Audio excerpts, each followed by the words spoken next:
Boa tarde, meus amigos. Coloquei essa imagem aqui atrás. Você sabe o que é isso?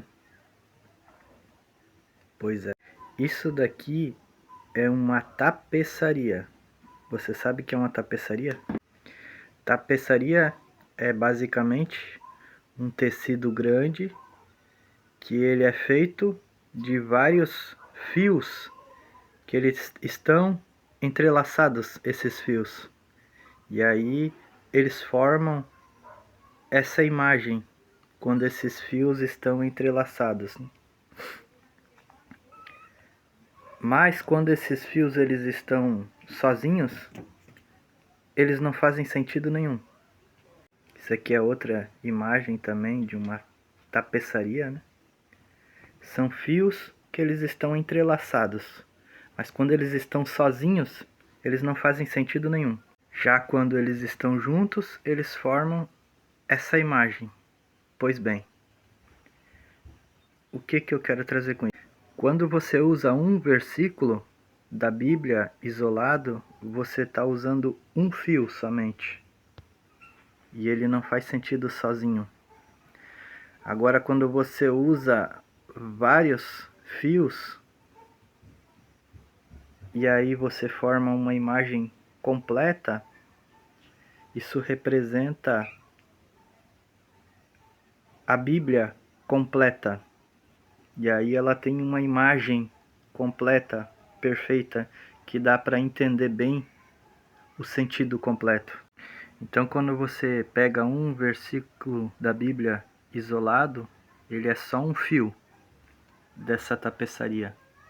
Ele é só um fio sozinho.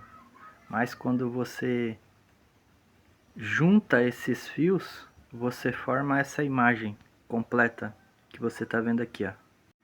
Qual é o erro moderno de muita gente que lê a Bíblia? Eles pegam e fazem justamente isso, né? Pegam versículos isolados e leem a Bíblia como se fosse um livro filosófico, determinista, fechado, onde não há espaço para mudanças. Mas esse não é o jeito que o mundo antigo pensava, nem o jeito que a Bíblia foi escrita. A Bíblia não foi escrita com um sistema de regras fixas onde tudo já foi determinado. Existe um foco na Bíblia que não é como funciona esse mecanismo. O foco na Bíblia é outro. O foco na Bíblia é o que Deus está fazendo na história. Mostra um Deus que age na história. E aí entra na questão justamente de um Deus que se relaciona com o ser humano, de um Deus relacional. Essa era a ideia do pensamento bíblico. No mundo antigo, as coisas elas eram vistas pela sua função. Por exemplo, a chuva, ela não era só a chuva da maneira que nós entendemos hoje.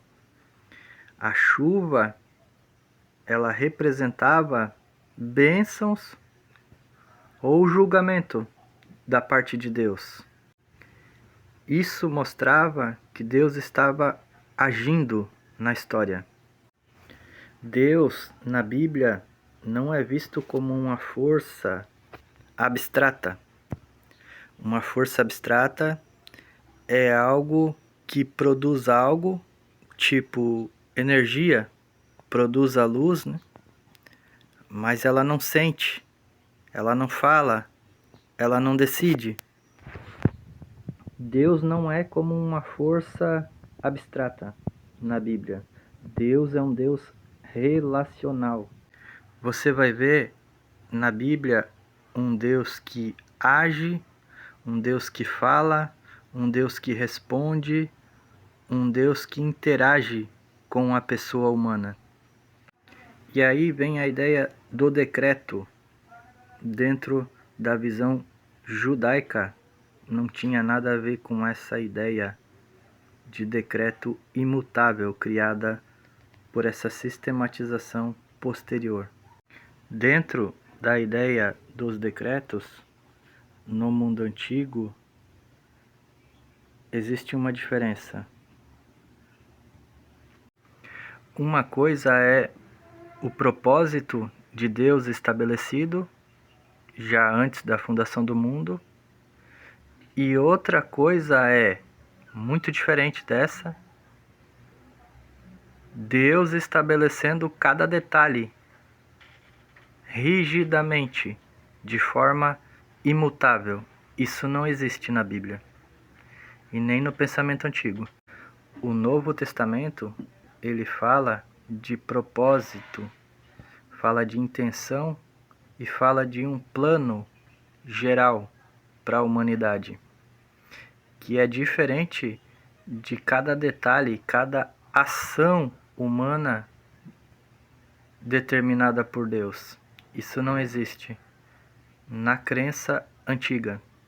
No pensamento antigo, decreto não era uma situação fixa fora do tempo.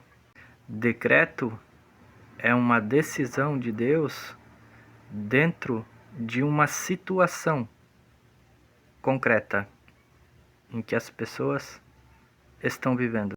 Profecia também é diferente de um destino que já foi fechado. O profeta, ele não previa o destino imutável das coisas. O profeta na Bíblia, ele apontava para o que estava acontecendo naquele exato momento e o que iria acontecer se nada mudasse, se as pessoas não se arrependessem. Então existe uma lógica na profecia. Qual é a lógica da profecia? Deus, ele anuncia uma sentença. Se aquele povo não mudar, essa sentença ela vai vir.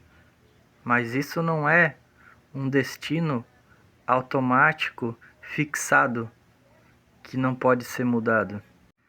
Na Bíblia, se a pessoa mudasse ou a nação se arrependesse, a sentença também era mudada.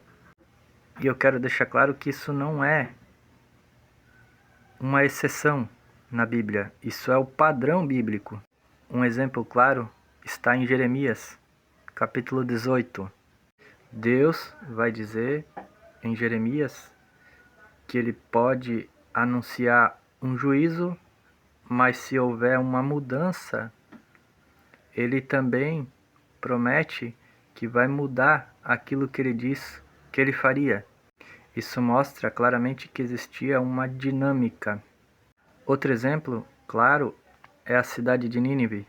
Jonas vai lá, anuncia o juízo e a cidade se arrepende e Deus não destrói a cidade. Em Êxodo 32, Deus anuncia juízo, Moisés ele intercede e aquele juízo é suspenso. Ezequiel 18 é mais um exemplo. Ezequiel capítulo 18 mostra que existe uma responsabilidade individual. Se aquela pessoa se arrepender, o destino dessa pessoa muda. Não existe nenhum tipo de fatalismo ali. Existe uma lógica na história. Qual é a lógica? Deus age na história, o ser humano responde e a resposta humana influencia esse resultado. O ponto central é que a Bíblia não é um roteiro fechado no sentido moral. A Bíblia é um livro aberto nessa questão. O erro da leitura moderna é justamente esse, transformar a Bíblia em um mecanismo, quando a Bíblia é uma história de um livro que conta a história de um povo onde Deus se relaciona com o próprio povo. Então, concluindo, na história existe um governo de Deus, mas esse governo de Deus é relacional. Profecia, decisão divina, resposta humana, todas essas coisas elas fazem parte do mesmo processo. Não existe determinismo absoluto. Beleza? Valeu!